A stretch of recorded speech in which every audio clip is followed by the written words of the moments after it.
მე მინდა მოქალაქეების პრობლემებზე მუდმივად საუბარს ჰქონდეს თავისი შედეგი.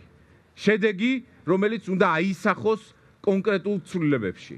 ოღონდ ეს ცვლილებები დამოკიდებულია თქვენზე, დიდუბის, ჩუღურეთის და მთელი თბილისის გადაწყვეტილებაზე, რომ არ დაგეზაროთ, არ დათმოთ თქვენი ქალაქი, არ დაუთმოთ თქვენი ქალაქი რუსულ რეჟიმს. ევროპულ ქალაქს არ შეიძლება რომ რუსი მთავრობა ყავდეს.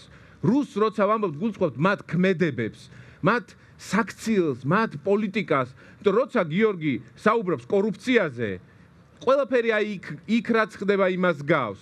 როცა საუბრობთ ძალადობაზე და პოლიტპატიმრებზე, იქ რაც ხდება კავკასიონის მიღმა ჩრდილოეთით, იმას გავს.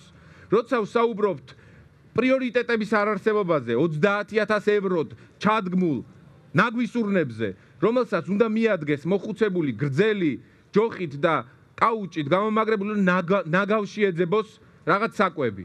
არ შეიძლება რომ ამ პრიორიტეტით იმართებოდეს ევროპული ქალაქი. გაუმარჯოს ამ ბრძოლას, გაუმარჯოს თქვენ სითამამეს და გამბედაობას და ჩვენ არ გავჩერდებით ბოლომდე გავიტანთ ჩვენს ბრძოლას.